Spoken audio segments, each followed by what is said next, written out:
Alors aujourd'hui, je voulais faire ma lettre au Père Noël, mais une lettre au Père Noël nomade avec que des produits que je pourrais emmener en voyage.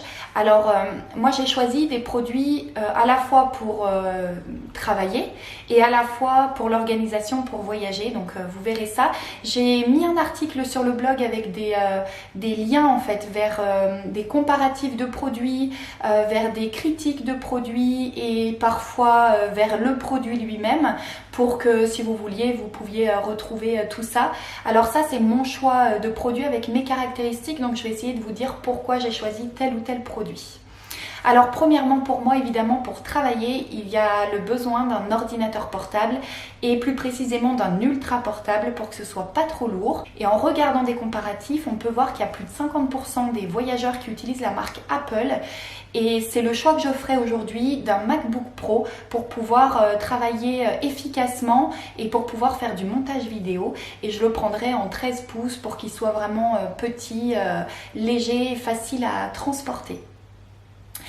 Après, bien sûr, si on ne veut pas que le Mac coûte trop cher, il faut diminuer la capacité de stockage et donc ne pas prendre un disque dur énorme, mais le prendre plutôt en disque dur externe. Donc c'est le choix que je ferai, je rajouterai un disque dur externe pour pouvoir stocker les photos, les vidéos et les projets clients par exemple. Ensuite, bien sûr, il y aura besoin d'un appareil photo caméra. Pour le choix de l'appareil photo, j'ai eu un peu de mal à trouver parce que je voulais quelque chose de compact qui me permette de faire de la vidéo et de la photo, qui puisse filmer également en basse lumière parce que on se trimballe pas avec ses lampes en voyage, qu'il soit assez résistant puisque forcément il va être amené à être dans une sacoche de vélo et à être sorti en extérieur, etc.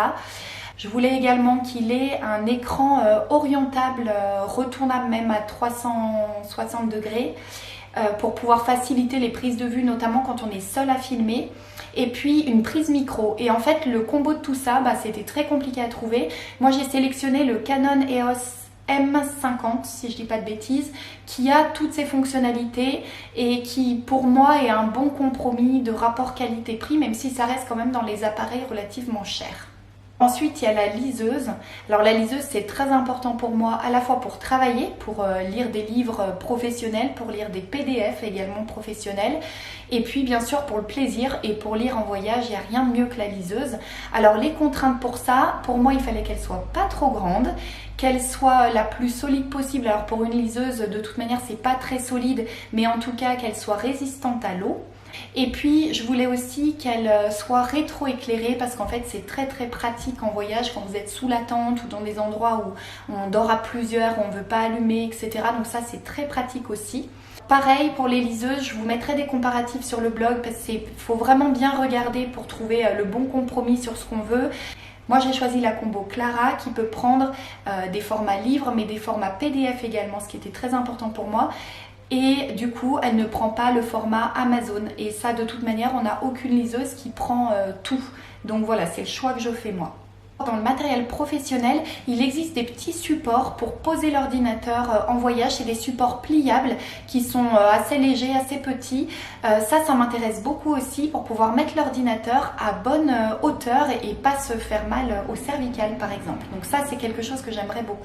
Toujours pour le matériel professionnel, j'aimerais trouver, ça j'ai pas encore trouvé, mais j'aimerais beaucoup une sacoche donc qui s'accroche sur le vélo mais qui soit convertible en sac à dos et qui me permette de faire suivre mon matériel électronique partout, que ce soit dans l'avion ou dans les visites, etc. en le portant en sac à dos.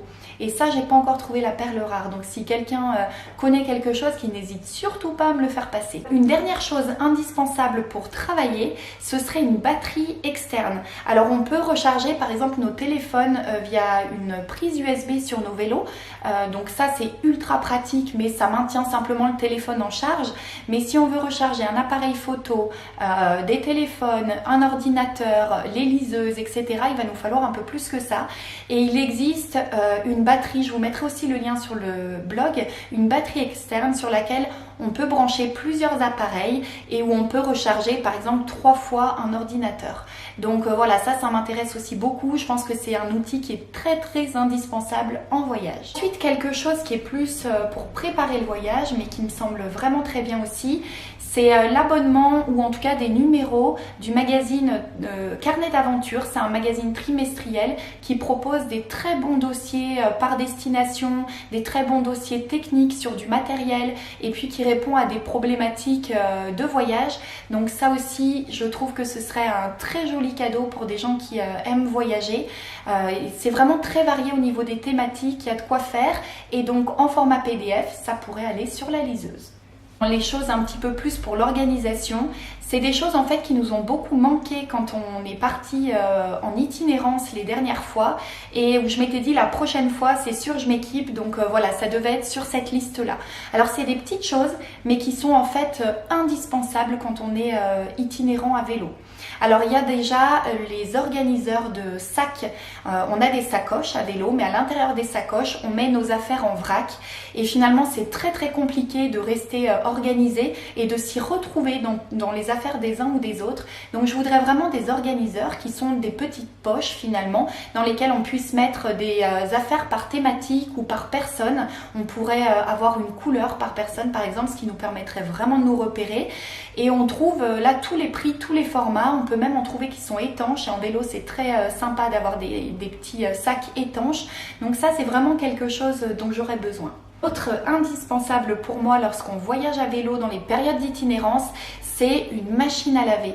Alors évidemment, une machine à laver c'est très compliqué sur un vélo, mais il existe maintenant un sac machine à laver, un sac qui ferme dans lequel on met les vêtements, on met de l'eau, de la lessive et en fait c'est un sac qui permet de laver le linge et de le rincer avec très peu d'eau, très facilement, c'est ultra transportable.